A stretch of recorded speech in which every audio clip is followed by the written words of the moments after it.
Bismillahirrahmanirrahim. Assalamualaikum warahmatullahi wabarakatuh. Perkenalkan, nama saya Ulfa Yanasari Harahap, Fakultas Ilmu Tarbiyah dan Keguruan Prodi Manajemen Pendidikan Islam, Stambuk 2022. Di sini saya akan menjelaskan tentang ejaan dan tanda baca. Video ini kami buat untuk memenuhi tugas Bahasa Indonesia, yaitu tugas ujian tengah semester.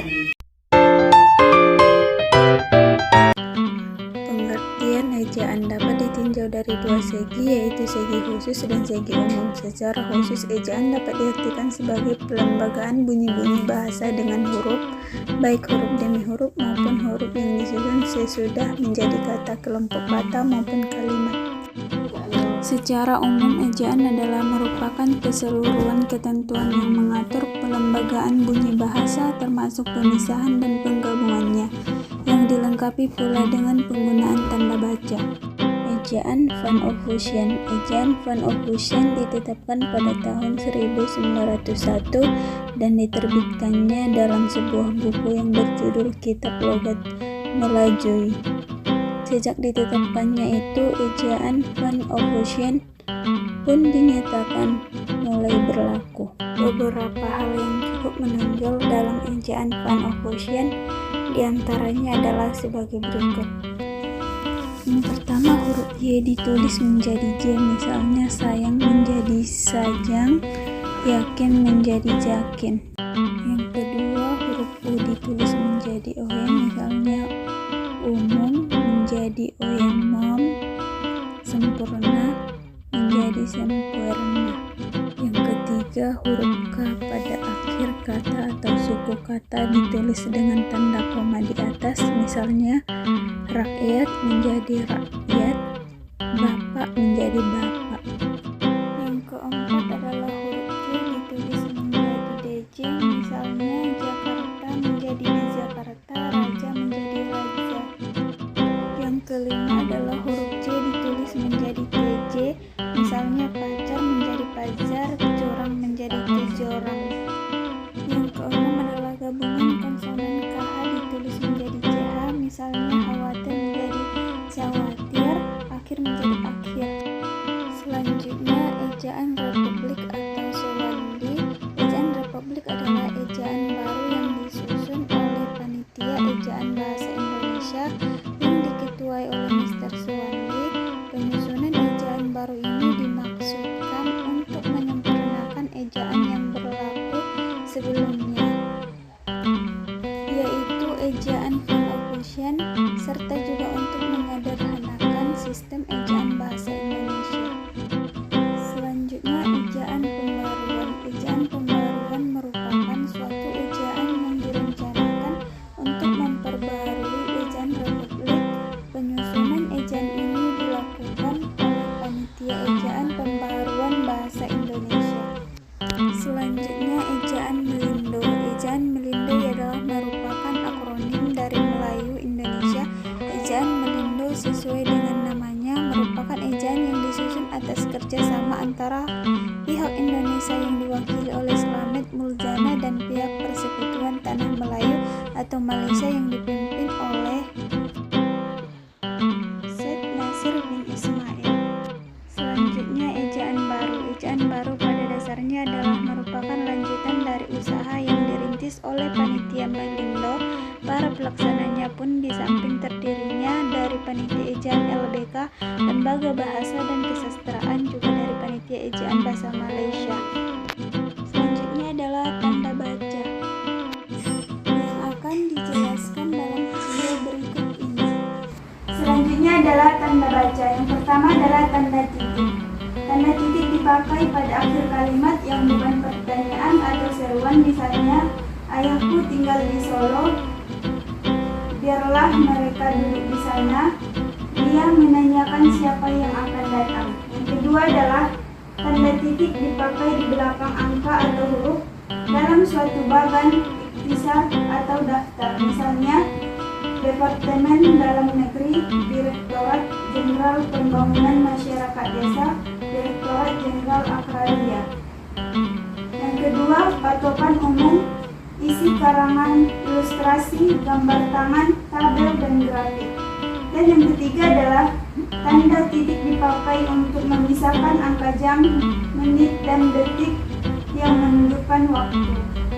Yang keempat adalah tanda titik dipakai dalam daftar pustaka di antara nama penulis, judul tulisan yang tidak berakhiran dengan tanda tanya atau tanda seru, dan tempat terbit. Yang kelima adalah tanda titik dipakai untuk memisahkan bilangan ribuan atau kelipatannya.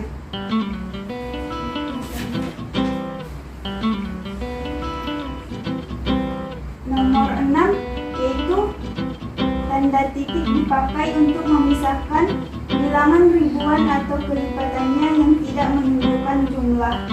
Misalnya ia lahir pada tahun 1956 di Bandung, lihat halaman 2345 dan seterusnya.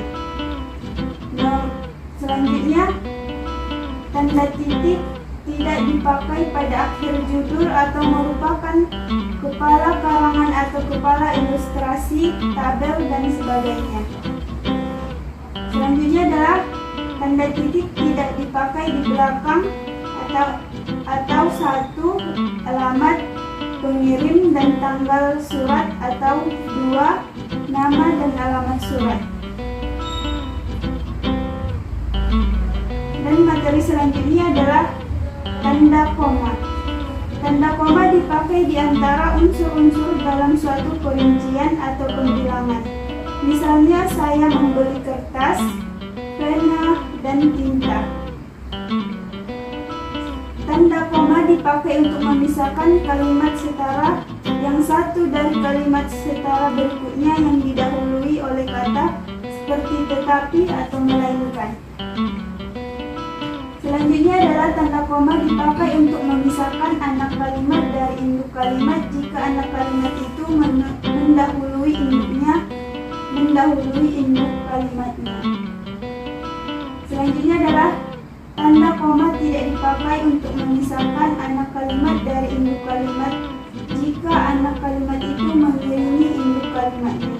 Misalnya, saya tidak akan datang kalau hari ini hujan. Dia lupa akan dirinya karena sibuk. Dia tahu bahwa soal itu penting. Tanda koma dipakai di belakang kata atau ungkapan penghubung antar kalimat yang terdapat pada awal kalimat, termasuk di dalamnya oleh karena itu, jadi, lagi pula, meskipun begitu, akan tetapi. Tanda koma dipakai untuk memisahkan kata seperti oh, ya, wah, aduh, kasihan dari kata lain yang terdapat di dalam kalimat. Misalnya, oh begitu, wah bukan main, hati-hati ya nanti jatuh. Selanjutnya adalah tanda koma dipakai untuk memisahkan ketikan langsung dari bagian lain dalam kalimat. Tanda koma dipakai di antara nama dan alamat, bagian-bagian alamat, tempat dan tanggal, dan nama tempat dan wilayah atau negeri yang ditulis berurutan. Tanda koma dipakai untuk menceraikan bagian nama yang dibalik susunannya dalam daftar pustaka. Tanda koma dipakai di antara bagian-bagian dalam catatan kaki. Tanda koma dipakai di antara nama orang dan gelar akademik yang mengikutinya untuk membedakannya dari singkatan nama diri, keluarga, dan marga. Misalnya, Ratulani SE, Nyonya Hadijah MA. Tanda koma dipakai di muka angka ke-10 atau di antara rupiah dan sen yang dinyatakan dengan angka. Tanda koma dipakai untuk mengapit keterangan tambahan yang sifatnya tidak membatasi. Tanda koma dapat dipakai untuk menghindari salah baca di belakang keterangan yang terdapat pada awal kalimat.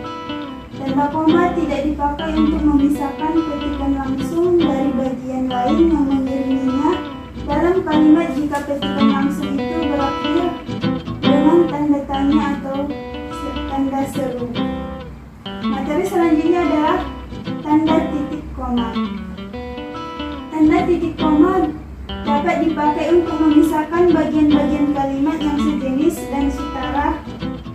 Tanda titik koma dapat dipakai sebagai pengganti kata penghubung untuk memisahkan kalimat yang setara dalam kalimat majemuk.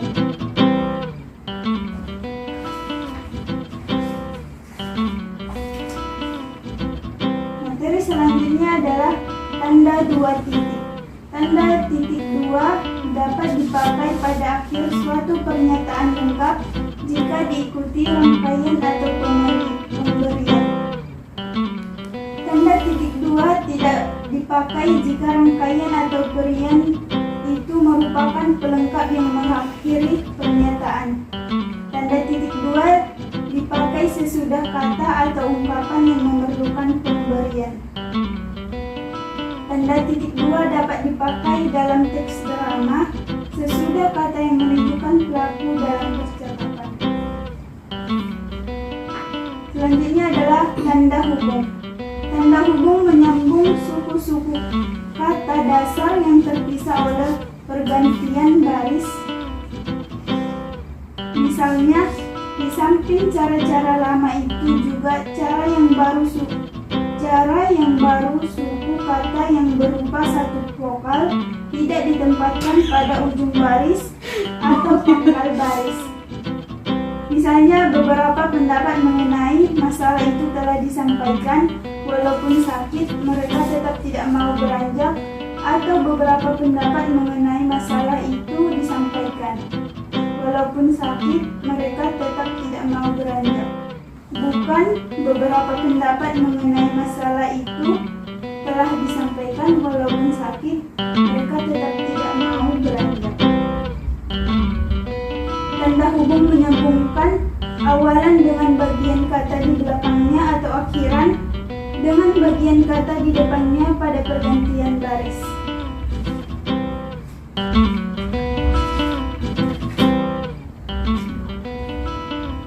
Tanda hubung menyambung unsur-unsur kata ulang, misalnya anak-anak, berulang-ulang, kemerah-merahan, angka-angka.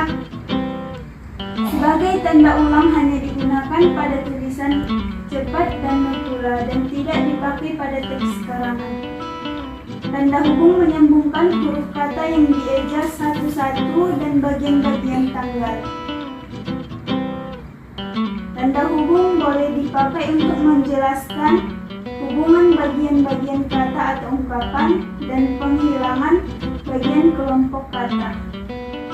Tanda hubung dipakai untuk merangkai SE dengan kata berikutnya yang dimulai dengan huruf kapital.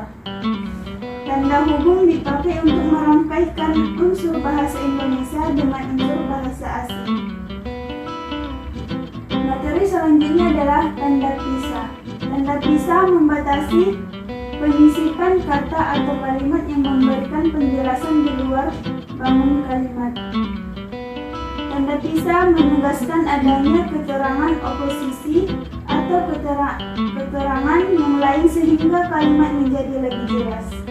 Tanda pisah dipakai di antara dua bilangan atau tanggal dengan arti sampai dengan atau sampai ke. Selanjutnya, tanda elipsis. Tanda elipsis dipakai dalam kalimat yang terputus-putus. Misalnya, kalau begitu, ya marilah kita bergerak. Tanda elipsis menunjukkan bahwa dalam satu kalimat atau naskah ada bagian yang dihilangkan, misalnya sebab-sebab kemerosotan akan diteliti lebih lanjut.